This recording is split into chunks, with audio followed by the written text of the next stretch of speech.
Good evening and welcome to my podcast. I'm Bob Pace. I'm your host on how to fight CPS and stop taking our children.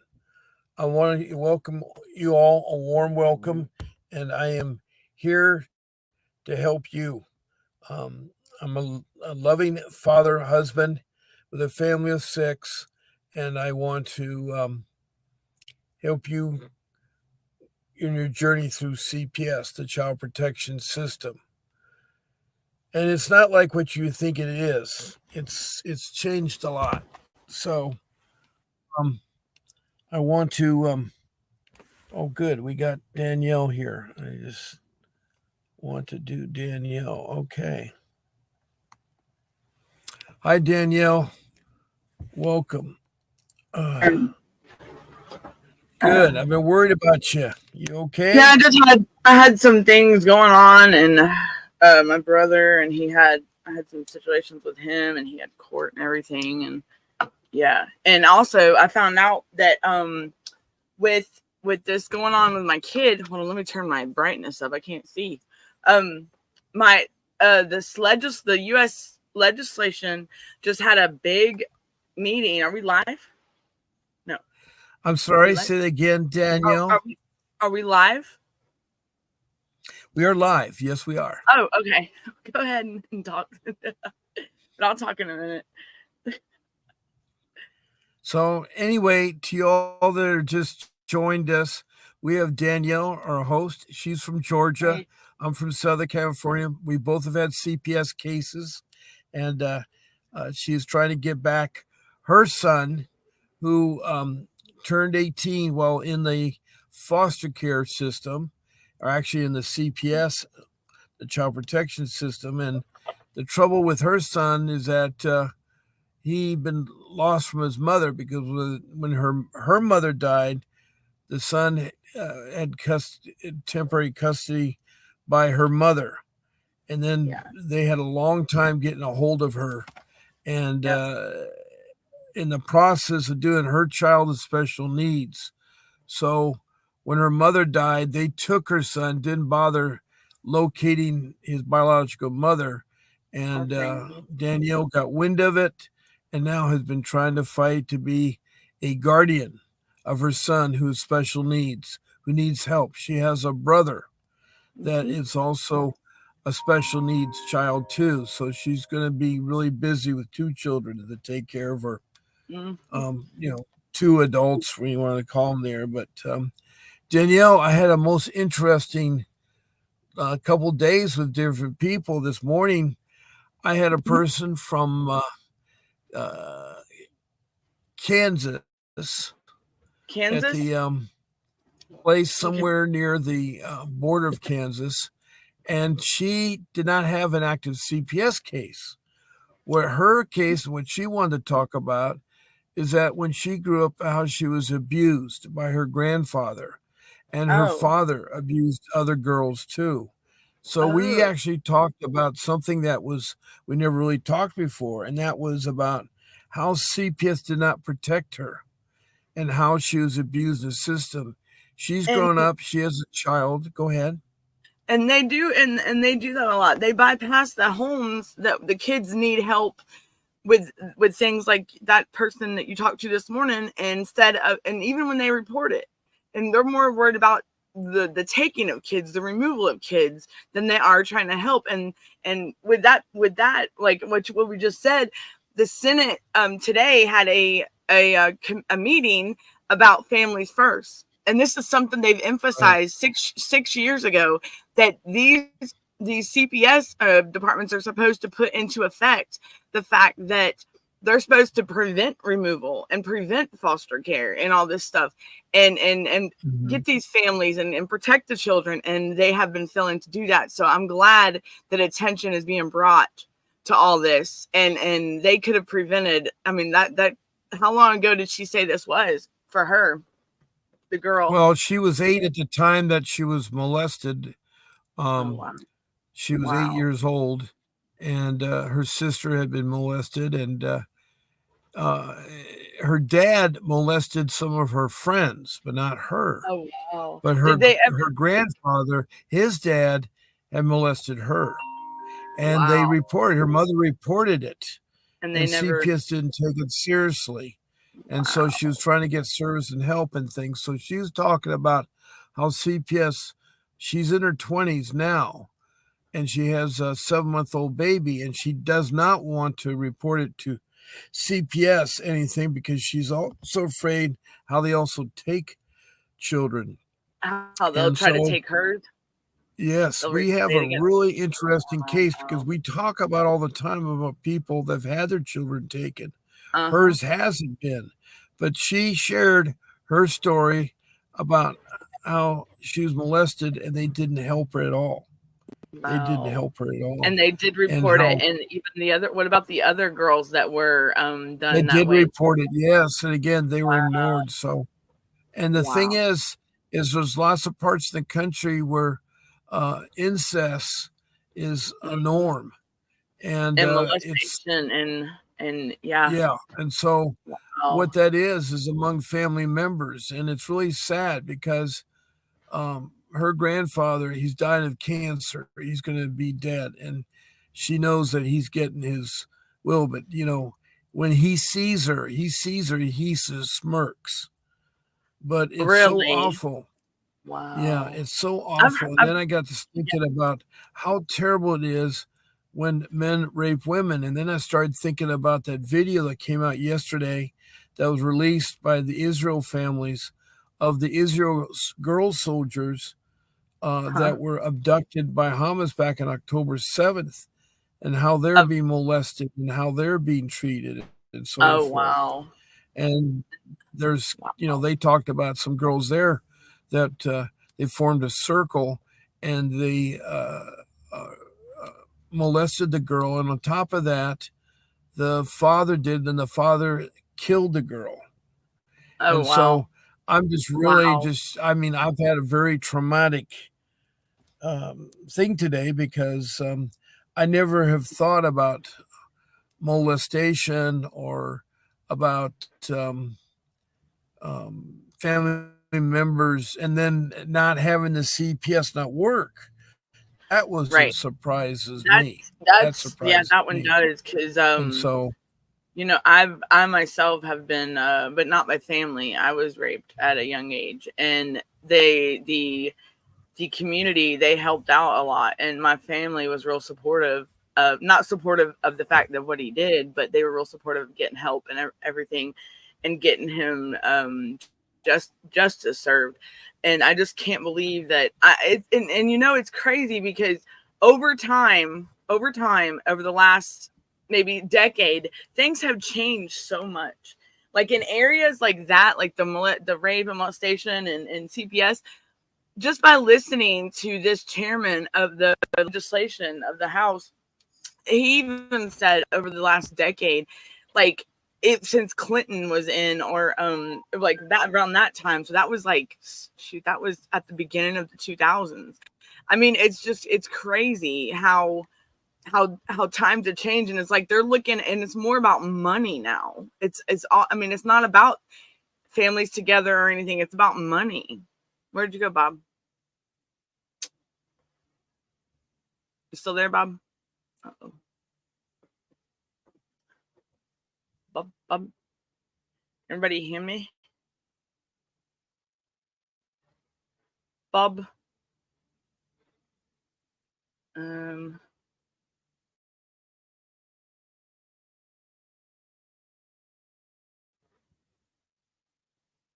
is that my Bob? All right. If anybody can hear me, I guess Bob is off now. So back to what we were talking about. I don't know if anybody's here with us, but it's changed over time. Thank you, Talia, Miss Watkins. It's changed a lot over, and just by listening to these legislators and these heads of like the Department of Human. Okay, so Bob, okay, he'll be back. But Hey, Bob. So just by hearing these people talk about it, are you back, Bob? There you are. But it's absolutely crazy how times have changed so much. And that was just 5 minutes of me listening today, as a matter of fact, not even 2 hours ago, to this. And then now hearing Bob say about this young lady this morning. And it's all about money now. I mean, it's crazy that they're not wanting to think about somebody's well-being or safety. And that's what, and being with your family, you would think that you would be the safest, but apparently in some situations it's not the best thing for the person or the child.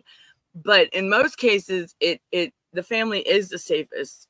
And the CPS is supposed to provide services and to get the family strengthened back to where they need to be. But but there's extended family also. I mean, and that's where the guardians come in. But it's all about money now. They're all about wanting to remove the kid and just forget the family altogether. But anyone that's going through anything like that needs help, or that's struggling, reach out to people. You don't have to reach out to your CPS. Reach out to someone to get yourself some help, because you don't need to go through that. I see that we have Telehella Watkins. Yeah. Do you hear me now, Tella Watkins?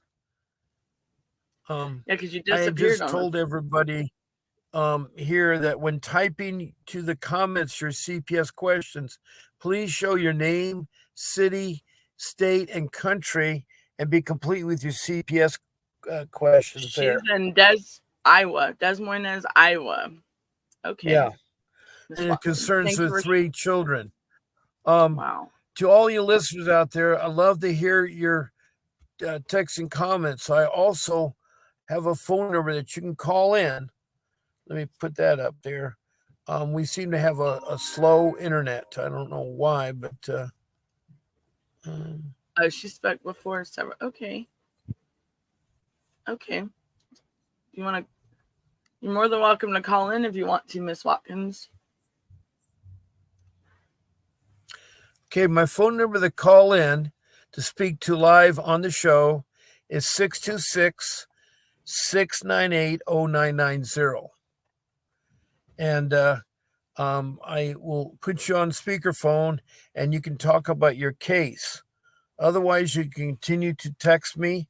A third way of interacting with this podcast is to contact my producer, Grace, at vincentwdavis.com. That's Grace at vincentwdavis.com. And you can ask her to be on my podcast. I'm on 7 days a week, twice a day, one at 10 o'clock in the morning and one at 7 o'clock at night. That's all Pacific Standard Time, and that's for 1 hour.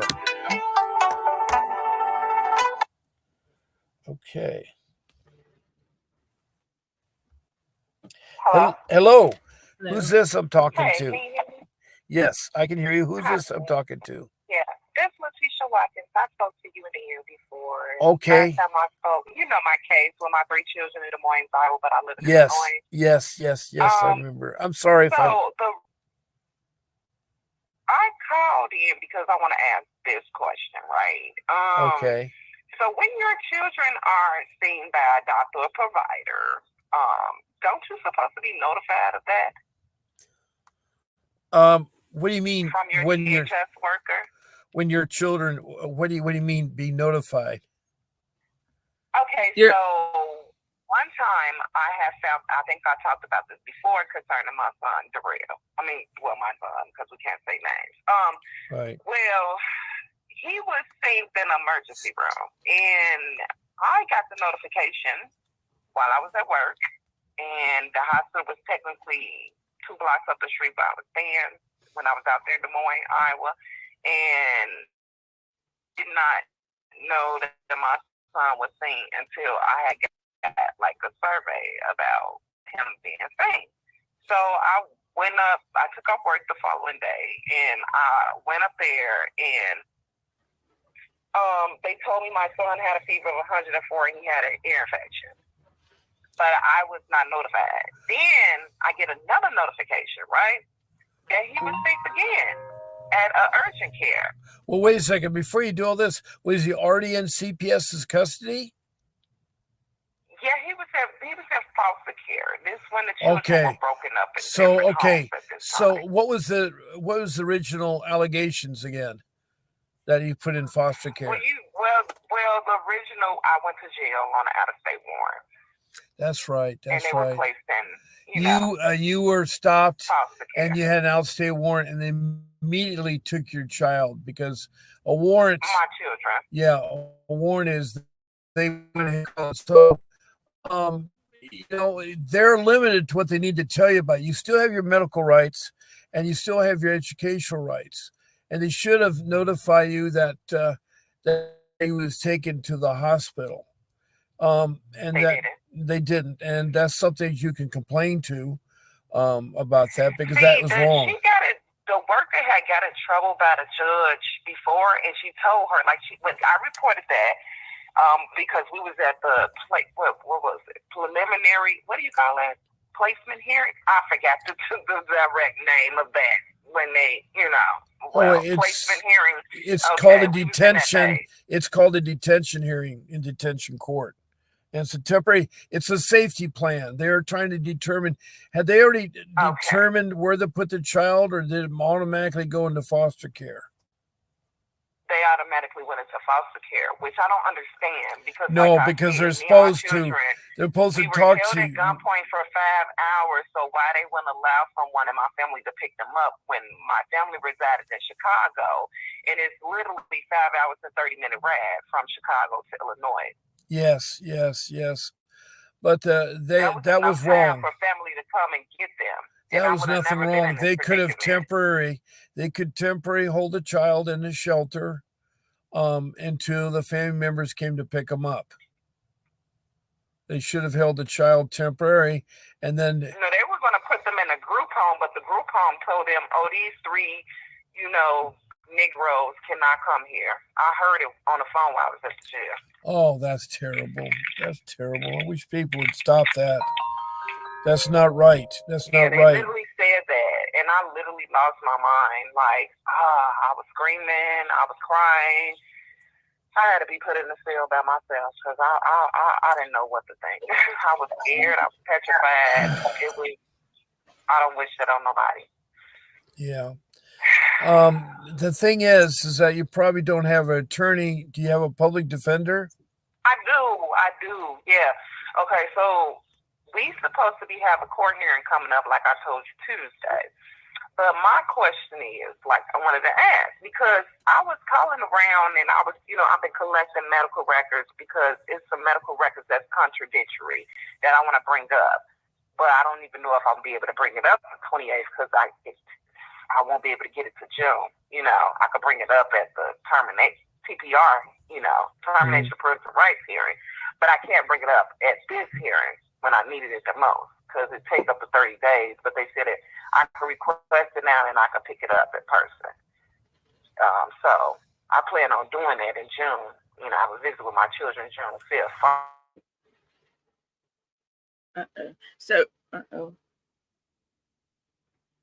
I heard, Bob, what happened? Can y'all hear me?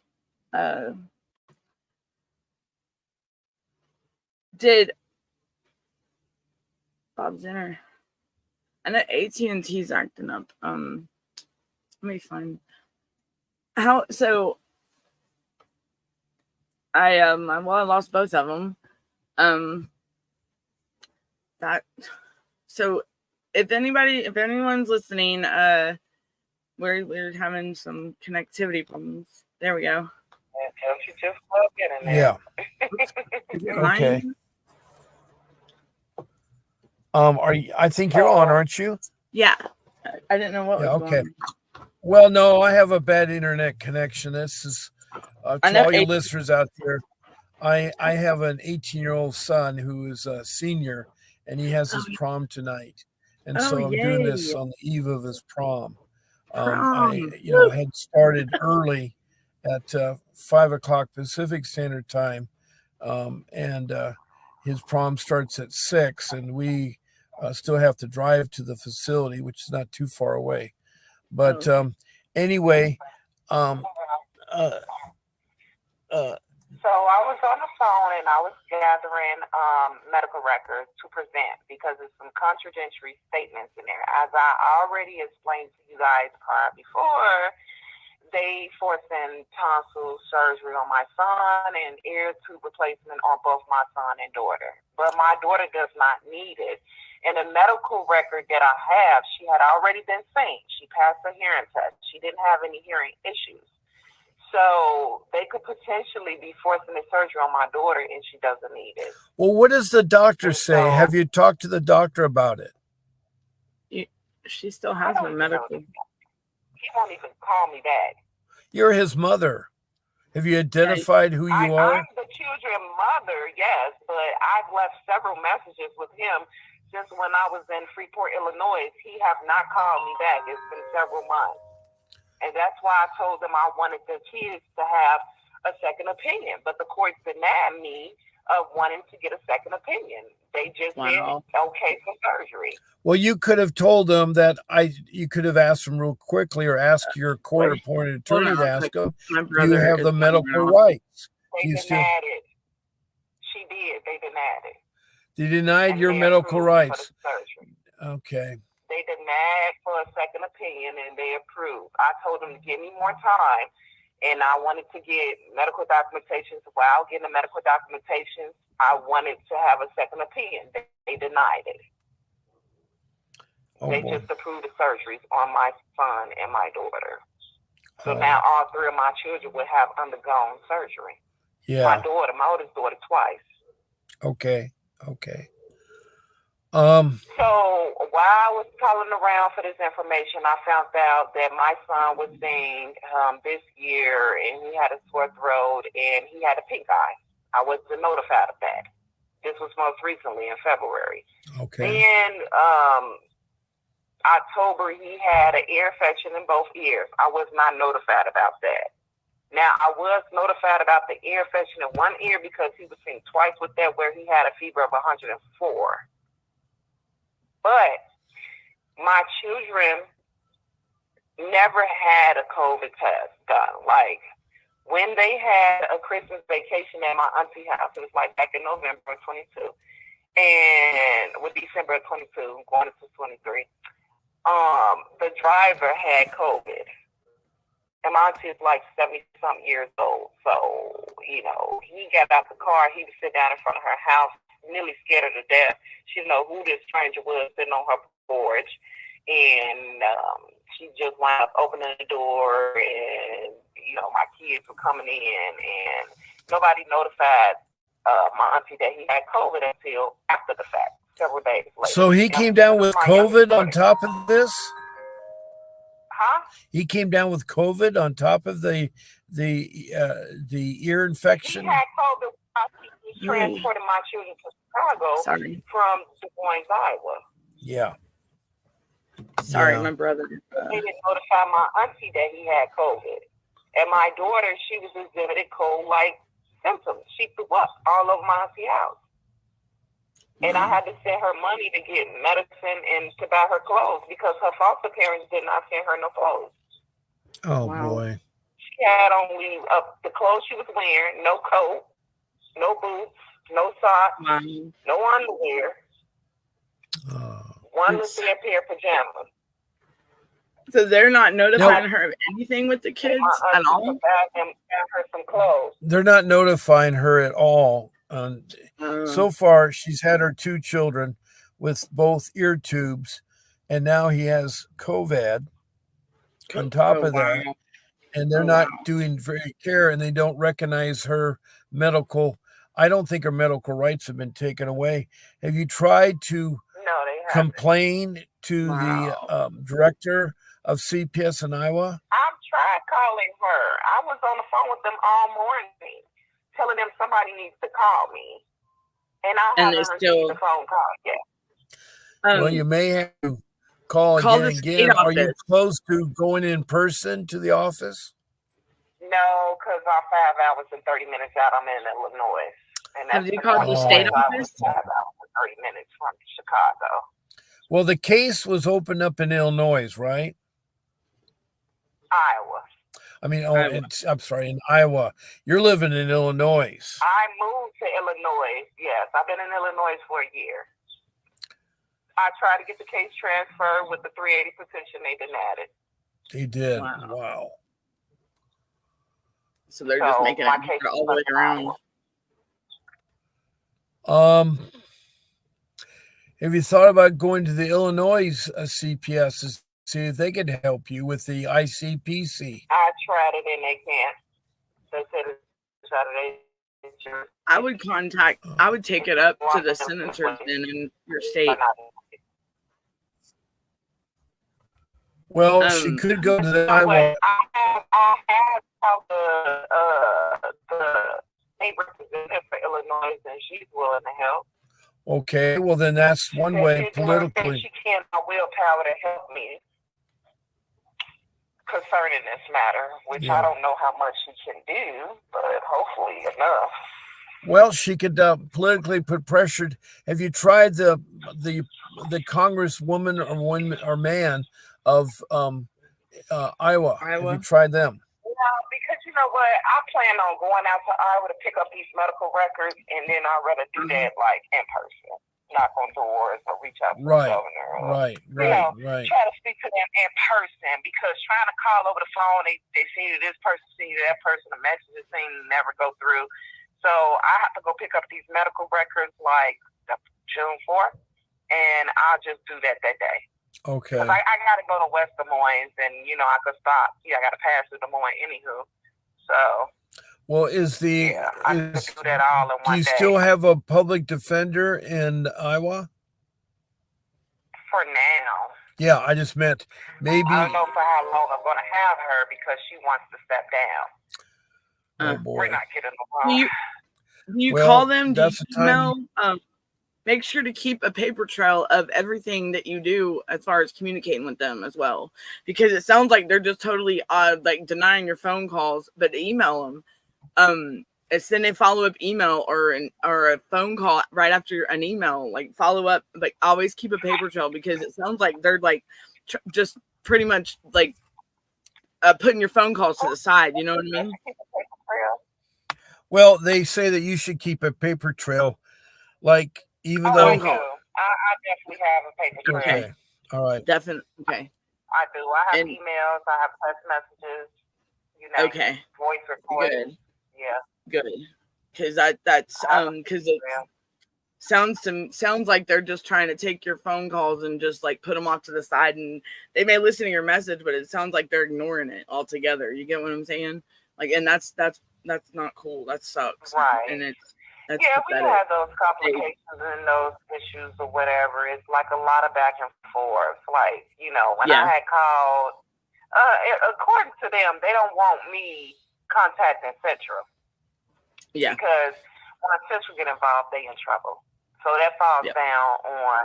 So the social work administration gets on the DHS worker supervisor and her, and then her supervisor, DHS worker supervisor, like, hey, you need to stop calling Central. If you got a problem, deal with us. And I'm like, that's what they say. Right. You're on the DHS worker side. We've been through this. Yeah. And they don't like it when you call, and I mean, but they have to do their job though at the end of the day, you know what? Every time that I do call, they punish me. Literally, I'm not lying. I'm telling the truth. No, I know they do. I know they do. I won't hear from them. They won't tell me what's going on with my kids, and Have you tried to go to the state? Have you gone to the state level of Iowa CPS? Have you gone to the state? What you mean state level? Well, we found out a week ago. We had a lady on our show named Carol, and she's actually from Indiana, and she said that CPS at the county level must notify the state that they have a case, and they give you your case number. And if you don't have notified at the state level, then you don't have a case with them, and they need to immediately give your child back.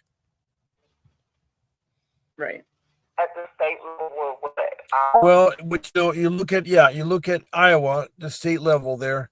I'm talking maybe Danielle can look it up It'd be there. the Go yeah, to the one right now. CPS state level at Iowa. Go to that's the Human For Iowa. Resources Child Services for Iowa, and see if you can find that for her, and we can share the information. I'm going right now. Because what you're doing Because is I only know about the ensemble, which is the people that investigate government parties. And they told me before they could even think about stepping in, I have to wait to find out what happens at the termination of parental rights here. well, they have a civil rights coordinator. They have right. They have a for the civil past 2 years. right. They have a civil rights coordinator, which is an ombudsperson, and that's who you need to talk to. Yeah, that's what I'm talking about. Yeah, you told them 2 years now. Does he recognize your case? Have you given him your case number and says my case on file with you? I never asked him that, but we talked about my case. Well, I know nothing about it. Well, this is something new. This is something new I came across.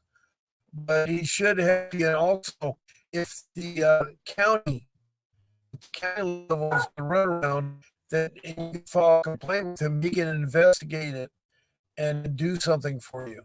He said he can investigate it until after determination of parental rights. He can't step in while the case is still pending.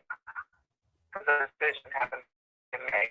Yeah, okay. I'm trying to find out your case is even shown at the state level. If yeah, that's what I'm looking up right now. That's a good sign because that's hard to get a hold of. What do you find, Danielle? It's the Iowa. It's the HHS and the. Hold on. I'm trying to find the website to it right now. This is iowa.gov. hhs.iowa.gov. Hold on.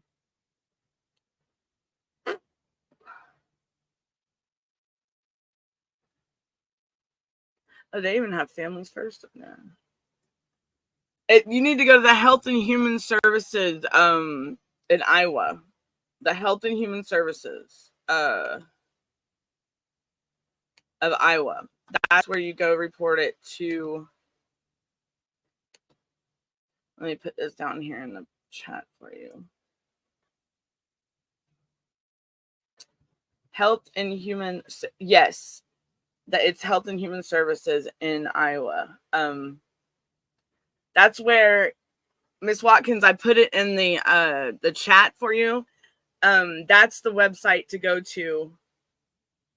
Yes, Health and Human Services. Thank you, Miss Melissa. That will help you. That will get you to where you can get them to bring attention to it. Sorry, y'all. My brother is he's walking his dog, and I'm trying to keep an eye on him as well, so he don't wander off. Because he is disabled and special needs, as you know, and but those websites right there. I lost my internet connection, so I'm back. What did you find out when you looked up the Iowa ombudsperson? Did you find anything? It's on the hhs.iowa.gov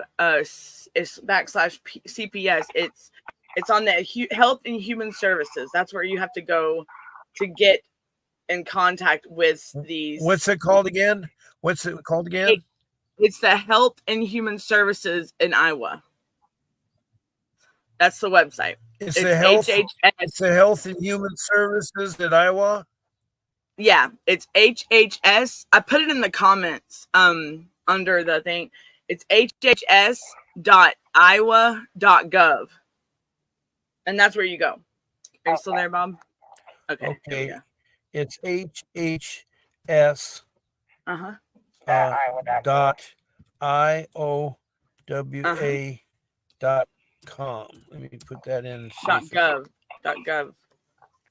Oh, .gov, not .com. Yeah. Sorry. You're good.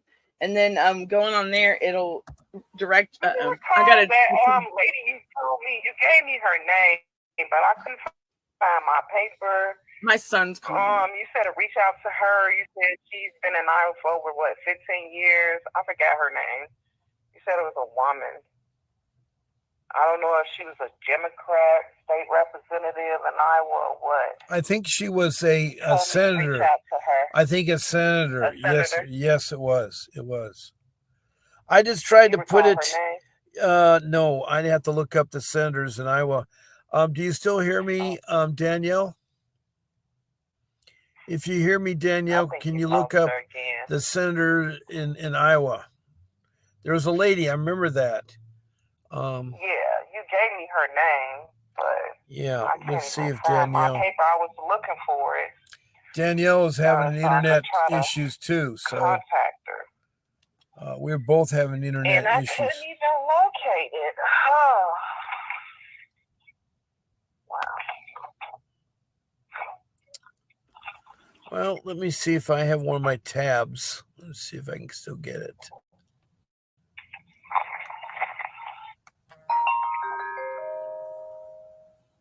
Okay. Oh.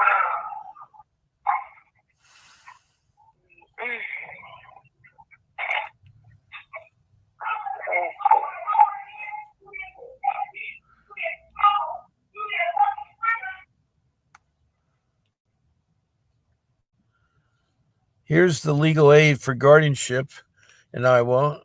I have some stuff in here. Here it is. It's hhs.iowa.gov. Yes, I'm here. Yeah, I'm trying to.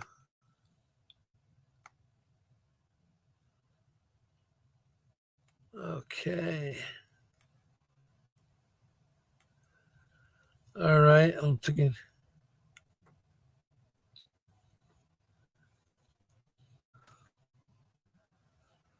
Okay.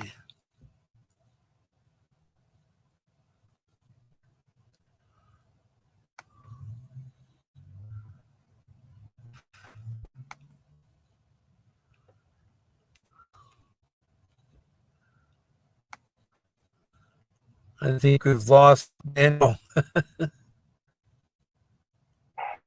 Hey, I'm here. I'm sorry. It's okay. I didn't want that to be on your broadcast, my niece and nephew. No, I'm glad that you're in here, and that's fine. This is fine. I'm just trying to find that senator. I muted so you couldn't hear the background.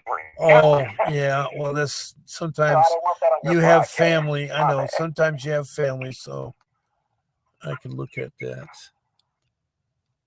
Y'all gonna use the bathroom, doggies. Go ahead. Yeah, so that's all I really was calling in to ask you guys, because I know that the old judge got on her about that. And I just want to know why they didn't even, why you failed to mention something like that. Because, like, the pink eye is very contagious. So if he had the pink eye, that means my other two children could have possibly caught it. That's probably a contagious thing. So it probably was just not him. It probably was all three of my kids that caught it. Yes. So I was like, that was very concerning to me. Like I said, ever since they've been in foster care, their health has declined from 100% to I don't even know what it is right now. And then they were supposed to do play therapy, right? I never heard nothing about them doing play therapy. That was court ordered. Not following through. Yeah. Wow. They were supposed to have care. I know the old judge retired. She had put in a court order. Yeah. The kids were supposed to do play therapy for a certain amount of time, for at least two times a week. It never got done within these 2 years. And then I'm kind of concerned because I was told from the family therapist about a disorder that he classified my daughter with ADHD and some behavior issues and emotional issues and like. I found that lady's name for you. Her name is Joni. Okay, Joni Ernst. Yeah, it's Joni, JoniErnst. It's Joni, JoniErnst. Joni Ernst. JoniErnst. EARNST, Joni Ernest. ERSNST, Ernest. Johnny Ernest. Yeah. Okay, yeah, that's, oh, wow. Oh, yeah, so, Yeah. I'm going to mention these things to the judge come Tuesday, because he's supposed to have that reasonable effort hearing, and I'm going to bring this to their attention that they did not follow through with the court orders about the play therapy, and, it's so hard because long as you're represented by an attorney, you can't speak in court. Are they letting you speak in court? Yes, I can, because they're going to allow me to speak in court because she want to step down. So when she stepped down, they want me to testify as to why she want to step down, and we still got to talk about the reasonable effort. So I still have to talk about what DHS did and failed to do. So I have to tell my portion of it, because they were canceling family therapy sessions. They got rid of the family therapist. They dropped my visitations down from twice a week to once a month. So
YouTube, and he don't know the FaceTime though. He couldn't quite catch on to that. Well, I lost Danielle now because Danielle's had some issues, I guess. Mm-hmm. Let me see. Yeah, that's fine. I'm just gonna bring those things up come Tuesday in court, and I'll probably back up with you guys and you update on how things go and what we've done, what said, what has turned out. Yeah, I want to thank you. I want to thank you, Melissa Glenn. She is from Minnesota, and from Winton, Minnesota. And I want to welcome her in. Let me see here. Who else we have here? Melissa Gwens. Thank you there. Joni Ernest is the Congress. Thank you for helping there. Thank you. So, Melissa, how can I help you? CPS, she says CPS does what they want. It's very corrupt, especially in Minnesota. CPS doesn't have to be held for the same standards as they hold the parents to. I agree with you, Melissa. That's so sad that they don't hold the same standards. I think we've lost Danielle. Her internet went down, and so she really struggled to come back on here, but she'll be back. So, Melissa, I want you to tell me what I can do to help you. I want to welcome you, Melissa. Now, go back to our caller. I want to review a couple of my rules. You remember the rule about hiring an attorney?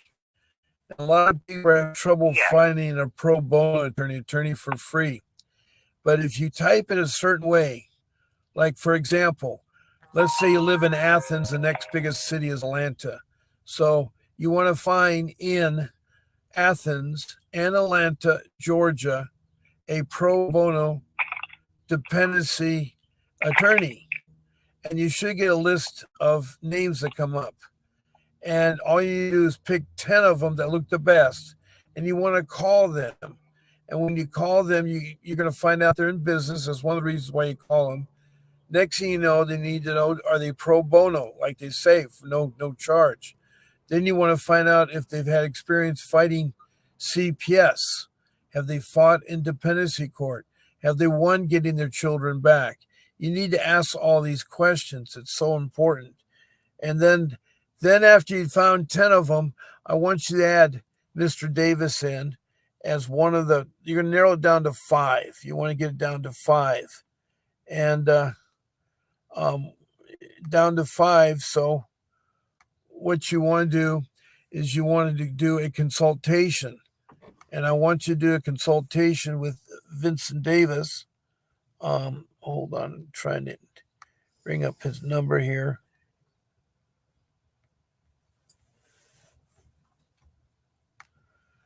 And the number to call him is 888-888-6582. That's his office. And you just say that Bob Pace sent you. Also, when you speak to Mr. Davis, say that Bob Pace sent you. And he'll do a consultation for 30 minutes for $60. 30 minutes for $60.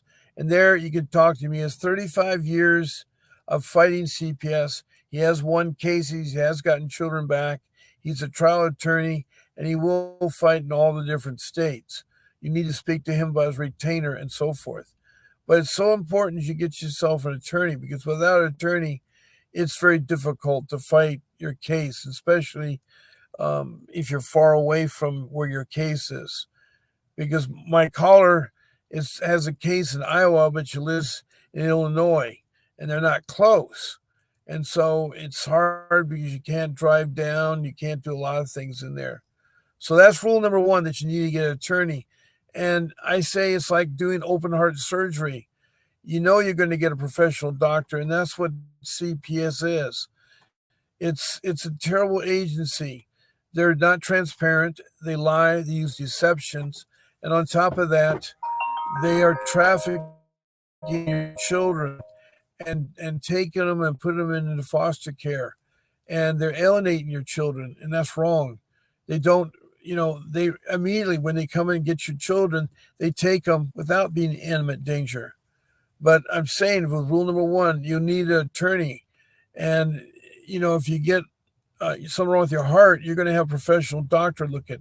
That's why you need a professional attorney to work and navigate through CPS. It's like a giant spider weaving in. Or furthermore, it's like the story of Alice in Wonderland, where Alice is in the garden and she falls a rabbit hole, and they went ahead and have all these doors you go through, rooms you go through, off with your head, that kind of thing. It's a crazy place, CPS is. And they're not your friends.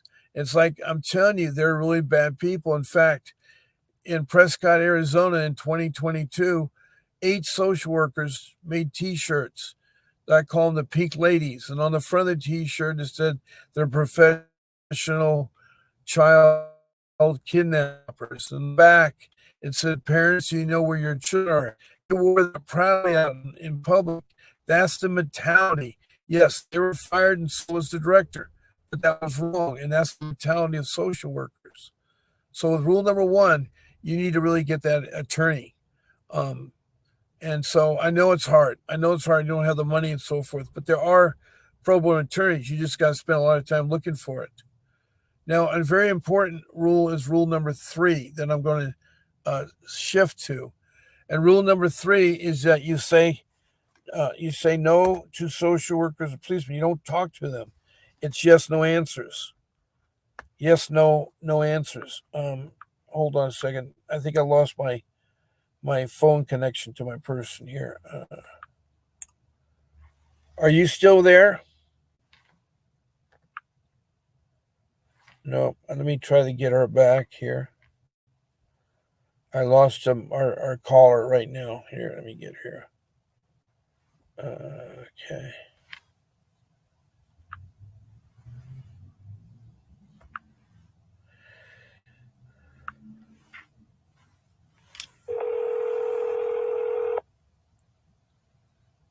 Hello? Yeah, I lost you. I had you connected, but then somehow I lost you. I'm so sorry. No, I thought somebody else was trying to call in for help, so I cleared the line. No. I was just going over the rules a little bit, and I talked about getting the attorney's rule number 1. Rule number 2 is very important, where you do not speak to social workers or police. Do not let them take you from your home, or if you're in the hospital, do not let them take your children.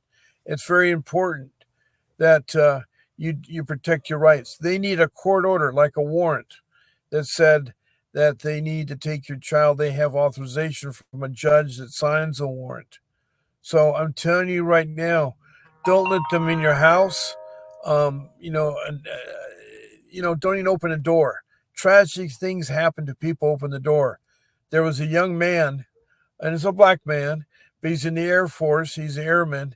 He's in Gainesville, Florida, and the sheriff came out there to investigate him. Instead, he was murdered, and the sheriff very lightly, pounded on the door, said nothing.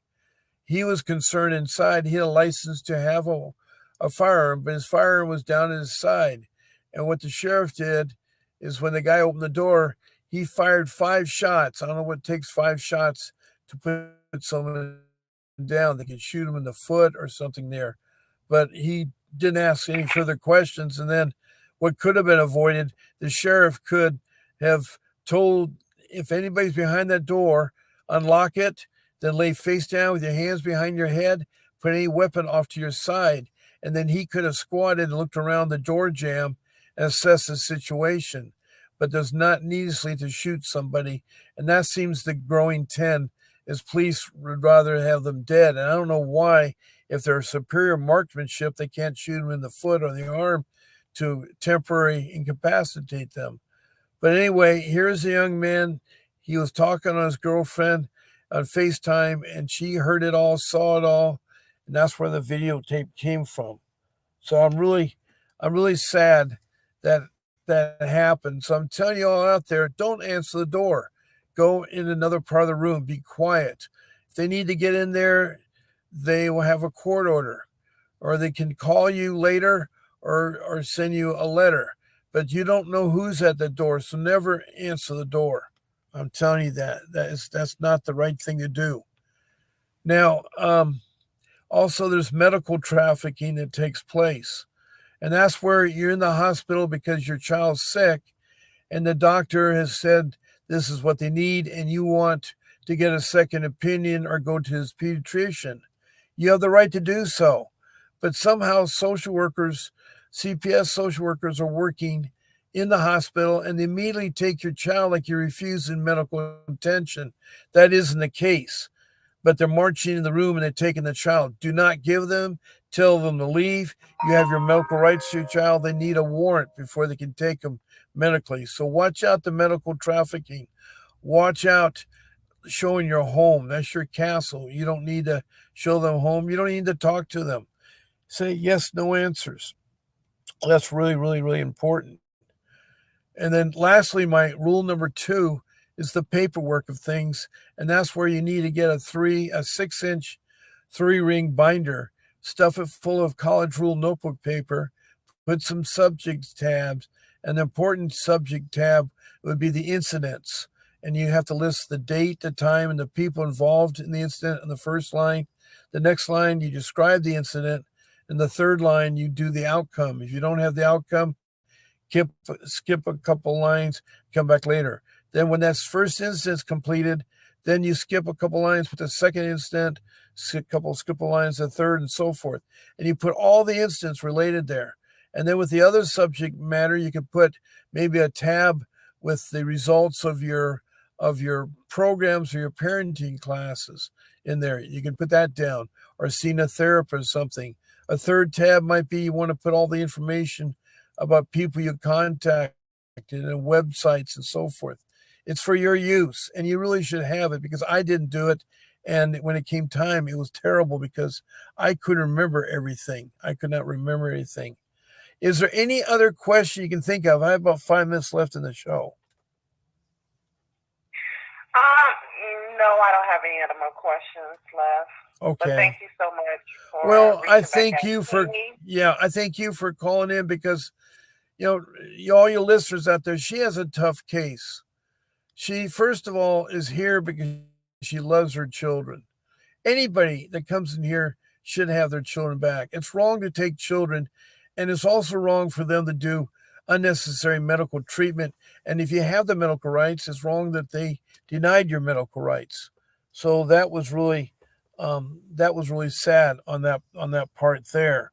So I'm trying to tell you is that you got to be careful when you're in the hospital. Also, you got to be careful like mothers that give birth, they sometimes march in and take the child. Tell them to exit the room. That's the birthing room. They don't belong in. They belong in the lobby. Tell the policeman in the room. They always use policemen as an intimidation factor. And again, they need warrants to do what they're doing. It's violating your amendments. It's violating, the different amendments. You need to look at the Second Amendment, the Fourth Amendment, the 14th Amendment. It's your constitutional rights, and it's your civil rights that they violate, and they don't care about that. So I hope with the name of the congressperson, you can contact them and see if they can help you in Iowa because you need help. It says in the heading that don't be afraid to contact them if you need help. And that's what the Congress people, they're your constituents. And they're supposed to represent you and help you with matters and so forth. So I've enjoyed talking to you again. I want to wish you the best of luck, and I want to thank Danielle who's in there. Also, Melissa, she said I'm not allowed contact with he's been in his foster home, and he was recently diagnosed with ADHD, so he's a special need child. So they put him, even with him not showing my changes, they still never kept them on it. Melissa further says his half sister, who is a different state, just graduated from college, is technically in foster care still. No, when they're 18 years old, they're emancipated. You need to get them out of that foster care. And that's wrong. That's wrong, Melissa. The city where I am, there are only one judge for the crime and family members. And I'm afraid they will not grant her currently because they have found reasons. I'm so sorry, Melissa. If I had more time, I could work with you. I want you to call in. I'm going to be on again tomorrow morning at 10 o'clock. And I want all of you to listen and call in tomorrow. Again, I want to thank you all for taking the time, and I hope you win your case. God bless you all. And this is going to be Bob Pace